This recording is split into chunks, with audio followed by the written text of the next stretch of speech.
सबसे पहले तो राजस्थान कर्मचारी चयन बोर्ड के जो अध्यक्ष साहब हैं, सचिव साहब हैं, उनको बहुत-बहुत बधाई। बधाई इसलिए कि उन्होंने एक ऐसा कार्य किया है कि हर उस व्यक्ति को जो है पीडीएफ के अंदर नंबर दिए हैं उनके, जो कभी सोचता है, जिसका सपना होता है।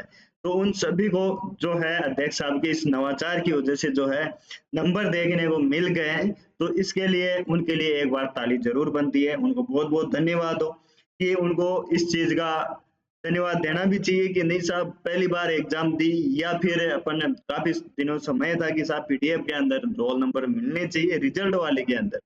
तो वो काम अध्यक्ष साहब ने किया है साहब, ऐसा नवाचार। और मैं दावे के साथ कह सकता हूँ कि अध्यक्ष साहब इस बारे में कुछ भी नहीं बोलेंगे। क्यों? क्योंकि अभी बिजी है वो। वैसे ट्विटर पर बहुत फ्री रहते हैं वो, और ट्वीट ट्वीट खेलते रहते हैं।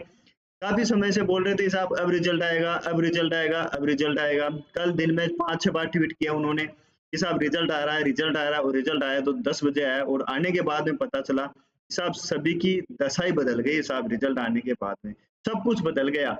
और इसमें कहीं ना कहीं स्कैम भी हो सकता है कि एक पारी को फायदा पहुंचाने के लिए, या फिर इसके अंदर कुछ भी हो सकता है। लेकिन जो किया गया है ना नॉर्मलाइजेशन नाम पे, वो बहुत ही गलत है।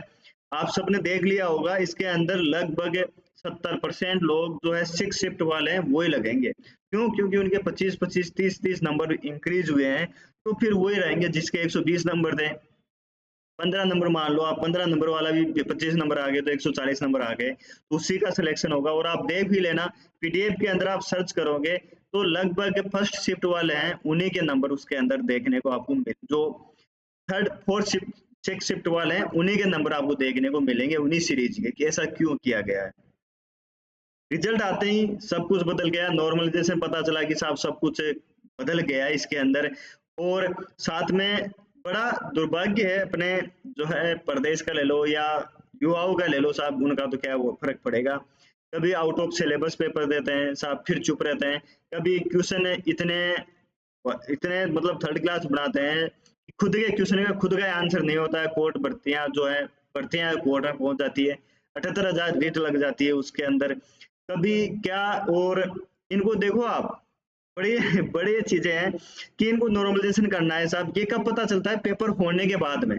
और ये डिसाइड कर पाते हैं कि साहब पेपर वो नॉर्मलाइजेशन करना है, कौन सा पेपर हार्ड है, कौन सा इजी है। जब बनाते हैं ना इनको नहीं पता, जब पेपर बनाया जाता है तब नहीं पता। तब ये यही बोलेंगे साहब एक्सपर्ट कमेटी होती है, एक्सपर्ट होते हैं पेपर बनाने वाले। कहाँ के एक्सपर्ट हैं वो? पेपर आउट ऑफ सिलेबस देना, ये करना। साथियों अगर इसके लिए आवाज अब नहीं उठी ना, या इसको चेंज नहीं किया गया ना, तो फोर्थ ग्रेड के अंदर आप तैयार है ना इसके लिए? कैसे नॉर्मलाइजेशन है जो है अब सबकी दशाएं बदल दी साहब। जो first shift, second shift, fourth shift वाले इंतजार में थे साहब, 120 नंबर से क्वेश्चन हो रहे थे, 122 तक थे, उनकी तो रैंक ही 20-20, 25-25 हजार तक पहुंच गई। तो ऐसा कैसा सिस्टम है? इनके सामने बड़ी वो चिंता का विषय ये है कि ये नॉर्मलाइजेशन नहीं कर देना तो भी इन पे अंगुली उठती, नॉर्मलाइजेशन कर दिया तो भी ये कर दी, ये उंगली उठ रही है और जबरदस्त उठ रही है। तो इनको एक ऐसा समाधान करना चाहिए था जो हित में वो आगे बढ़ के कुछ चीजें कर सके। आप ये देखो नॉर्मलाइजेशन किया इन्होंने, सिक्स शिफ्ट में 25-25 नंबर बढ़ाए, और उस शिफ्ट में बढ़ाए जिसके अंदर क्वेश्चन रिपीट होते हैं। 5-6 क्वेश्चन तो ऐसे थे जो फर्स्ट शिफ्ट में आए थे, या 5 शिफ्ट आप मिला के पढ़ के जाओगे तो 8-10 क्वेश्चन तो वही रिपीट हो जाएंगे, वही मिल जाएंगे। तो फिर ये हार्ड कैसे हुई भाई? ये भी तो सोचने वाली बात है कि हार्ड कैसे हुई। सिक्स शिफ्ट वाला है या फर्स्ट शिफ्ट में जो जा रहा है उसको तो पेपर का पैटर्न नहीं पता है कि ज्योग्राफी से ज्यादा आएगा, हिस्ट्री से ज्यादा आ रहा है, करंट से कितना आ रहा है, कितना करंट आ रहा है वो तो पता ही नहीं है। लेकिन वो पेपर इजी था साहब। क्यों इजी था? इसका जवाब बोर्ड के पास है।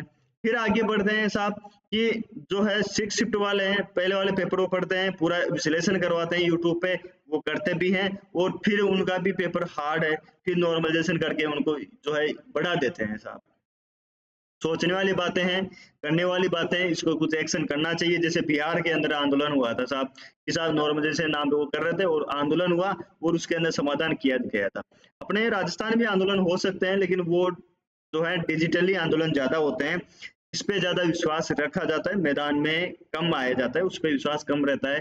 डिजिटली आप क्रांति कितनी भी ला सकते हैं, अगर अब इसमें समाधान नहीं किया गया ना, तो 101% है। चतुर्थ श्रेणी कर्मचारी के अंदर भी आप देख लेना, एक शिफ्ट होगी, उसी के सब लगेंगे, बाकी सब के सब धराशायी रह जाएंगे।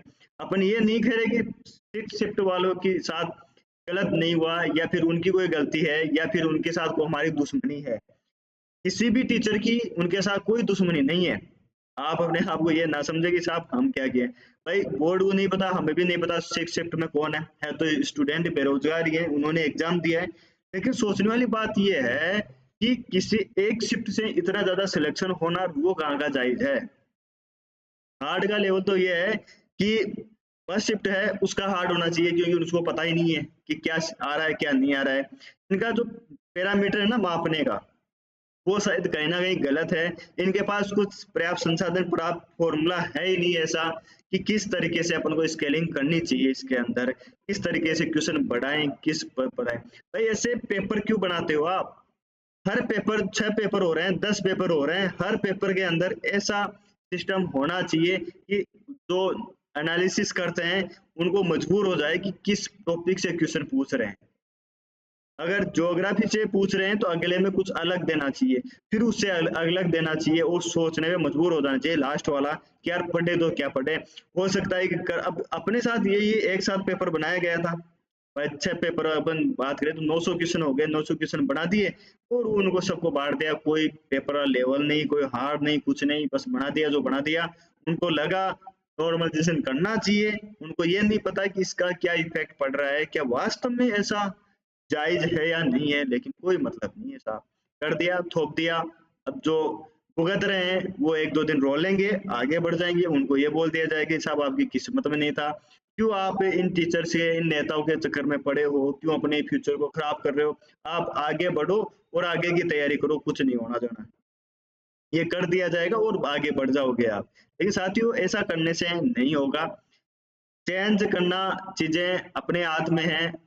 टीचर्स आज सब एक जगह हैं, सब साथ में भी है, अगर इसमें बदलाव हो सकता है तो बहुत बढ़िया है, वरना जो है ये भुगतते रहेंगे, 1-2 दिन चलेगा, सिस्टम बंद हो जाएगा, 4th ग्रेड भर्ती आ रही है उसके अंदर लग जाएंगे, वो तैयारी है साहब, लगते रहो लगते रहो लगते रहो।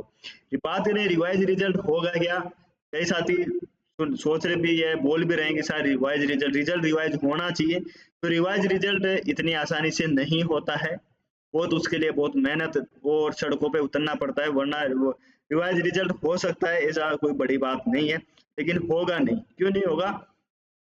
उसके लिए बड़ी प्रोसेस, बड़ा समय या बड़े मेहनत करनी पड़ती है उसके लिए। यूट्यूब पे वीडियो बनाने से रिवाइज रिजल्ट नहीं होता है, और ट्विटर पे ट्वीट करने से भी नहीं होता है, उसके लिए मैदान में उतरना पड़ता है, तब जाके रिवाइज रिजल्ट होगा। ये साथियों वीडियो बनाने का मकसद ये है कि इसके प्रति आवाज उठाई जाए और प्रयास किया जाए चेंज करवाने को लेके आगे की भर्तियों के लिए, नहीं तो वरना आगे की भर्तियों के लिए भी तैयार रहना। पटवारी भी है, पटवारी एक दिन में नहीं हुई तब 2 पारियां भी हो गई, तब भाई एक दिन में करवा सकते हैं ये, लेकिन 15-20 लाख का एक दिन में करवाना पॉसिबल नहीं है, इतना संसाधन नहीं है, अभी इतनी हाईटेक नहीं हुआ है, तो पेपर लीक का ये डर रहता है। तो एक दिन में नहीं, तो आप पेपर लेवल इस तरीके से होना चाहिए कि मजबूर हो जाए कि साहब क्या आ रहा है, कोचिंग वालों को किसी को पता ही नहीं होना चाहिए।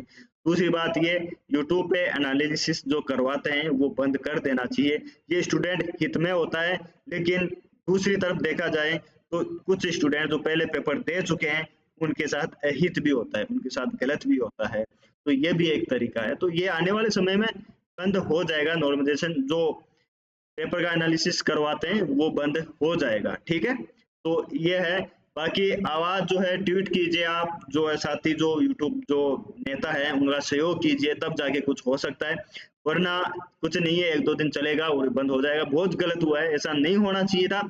आवाज उठाओ, सभी टीचर्स स्टूडेंट के साथ हैं और होना भी चाहिए ऐसा ही। आज के वीडियो में इतना ही, मिलते हैं नए वीडियो में, जब तक जय हिंद जय भारत।